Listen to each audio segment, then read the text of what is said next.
নিজেকে কখনো অসুন্দর মনে করবেন না, কারণ আল্লাহর সৃষ্টি কখনো অসুন্দর হয় না।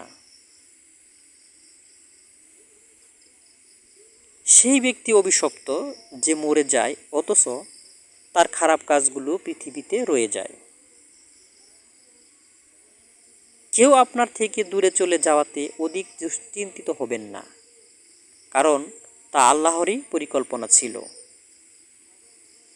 আপনি যদি আজ থেকেও চিন্তা করেন যে আপনার সকল কর্ম আল্লাহ তাআলা দেখছেন, তবে দেখবেন আপনার জীবনে একটু একটু করে হলেও অনেক উন্নতি হচ্ছে।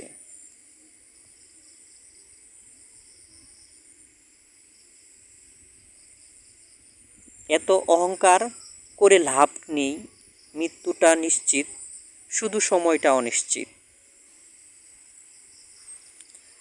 কাপড় দিয়ে শরীর সাজানো অনেক সহজ, কিন্তু আমল দিয়ে নিজের আত্মা সাজানো অনেক কঠিন। পৃথিবীতে কিছু কিছু মানুষ সম্ভবত কষ্ট পাওয়ার জন্যই জন্মায়, টাকা পয়সার কষ্ট নয়, মানসিক কষ্ট। যারা প্রত্যেক বস্তুরই দাম জানেন কিন্তু কোনো বস্তুরই প্রকৃত মূল্য জানেন না, তারাই সমালোচক।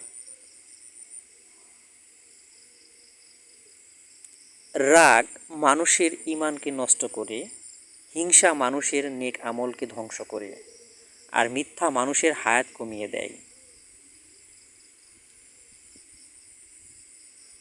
পৃথিবীতে সবচাইতে কঠিন কাজ হলো নিজের সংশোধন হওয়া, আর সবচাইতে সহজ কাজ হলো অন্যের সমালোচনা করা।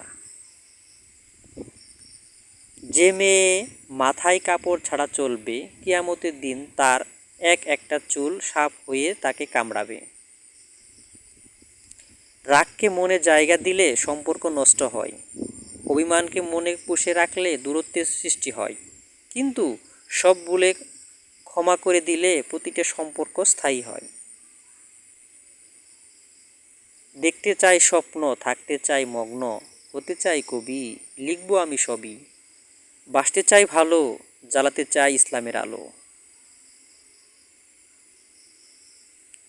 কারো কাছ থেকে কিছু পেতে হলে যেমন তার সাথে ভালো সম্পর্ক রাখতে হয়, ঠিক তেমনি আল্লাহর কাছ থেকে কিছু পেতে হলে আল্লাহর সাথে সম্পর্ক ভালো রাখতে হয়। নামাজ সব সমস্যার সমাধান, নামাজ সব রোগের প্রধান ওষুধ। নামাজ নিজে পড়ুন, অন্যকে পড়ার জন্য তাগিদ দিন। নামাজই আপনার আসল ইনকাম। নামাজ